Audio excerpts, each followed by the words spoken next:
Kabilang na ang negosyanteng si Atong Ang at aktres na si Gretchen Barreto sa mga imbestigahan ng Justice Department kaugnay sa kaso ng mga nawawalang sabungero.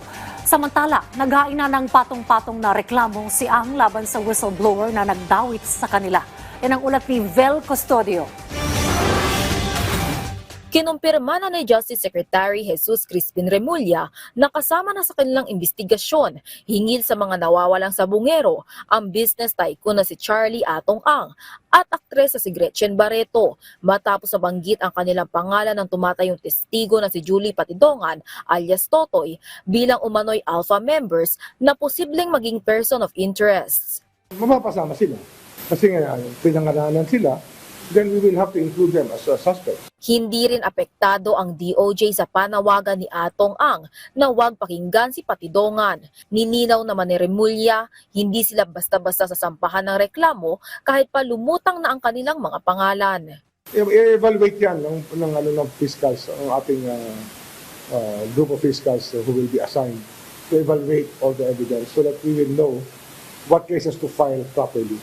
Kasi syempre, may specific cases yan na kailangan magkaroon ng elements ng crime na pwede namin i-prove as prosecutors. Aminado si Remulla, hirap sila maghukay ng impormasyon hinggil sa kaso dahil malaking pera ang sangkot dito.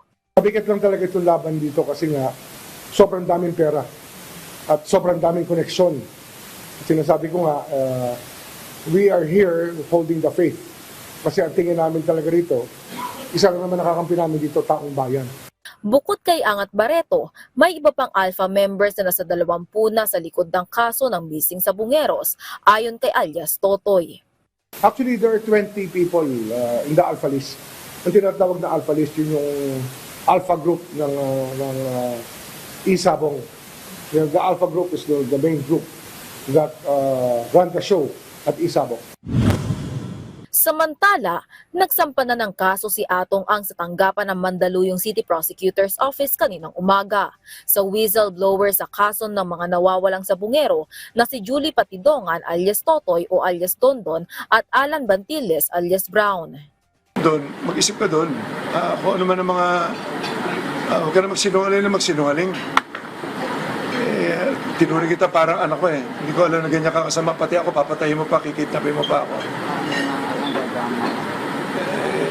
Yun lang, ganun lang kasimple. Kailangan ko lang proteksyonan ng sarili ko na. Tsaka ang grupo namin, kawawa na kami masyado. Buwelta ni Ang, reklamong attempted robbery with violence and intimidation, grave threat, grave coercion, incriminating against innocent person at slander laban kay Julie Patidongan. Giit ni Ang, kabaliktaran ng pahayag ni alias Totoy, siya aniya ang kinikikilan at hindi siya nag-aalok ng 300 million pesos. Ang punot-dulo talaga nito, pera. Lahat ng grupo namin tinatawagan nila eh. Pareho kagabi na lang, kagabi lang to. Sabi sa akin, mga 11, 10, tulog na ako, tinawagan ako. Yung isang partner namin. Sabi gano'n, tulungan daw si Dondon kasi tatakas na. Bigyan na lang daw ng pera. So, yung 300 million talaga, binanggit niya sa akin.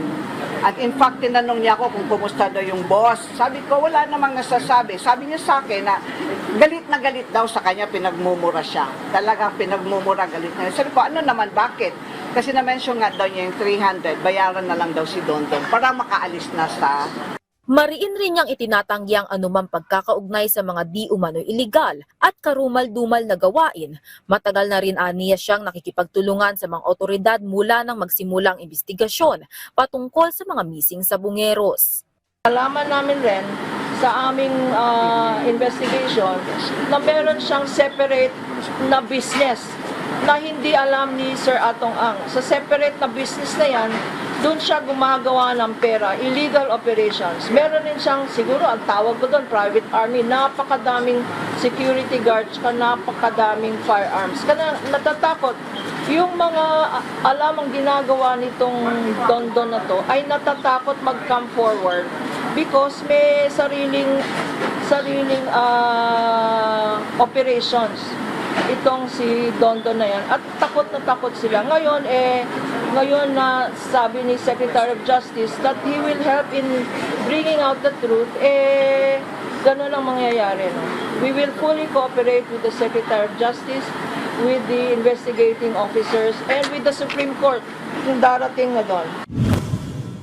Samantala, sinabi ni PCO Undersecretary at Palace Press Officer Attorney Claire Castro na bagaman trabaho na ng DOJ ang pag-iimbestiga sa kaso, nananatili ani ang tindig ng Pangulo kaugnay ng issue na dapat na masusi itong masiyasat at mapanagot kung sino man ang nasa likod nito, anuman ang kanilang estado sa buhay. Sino man, anumang katayuan sa buhay, kung sila man ay personalidad na kinikilala, wala pong sisinuhin ang Pangulo at ang administrasyon. Kung may dapat na panugutan, dapat lamang pong maimbestigahan ng mabuti para mabigyan ng hustisya ang mga pamilya ng sinasabi nating missing sa Bungeros. Nasa kamay niya ng Justice Department kung gagawing state witness si Julie Patidongan. I-evaluate po ang testimony niya at kung sino pa yung ibang mga witnesses na pwedeng gawing state witness. Depende po yan sa kanilang katapangan, sa katotohanan ng sasabihin nila, at yung pagkakataon na mag-recant sila ng kanilang mga testimony, so dapat nandoon yung tapang. Vel Custodio para sa Pambansang TV sa Bagong Pilipinas.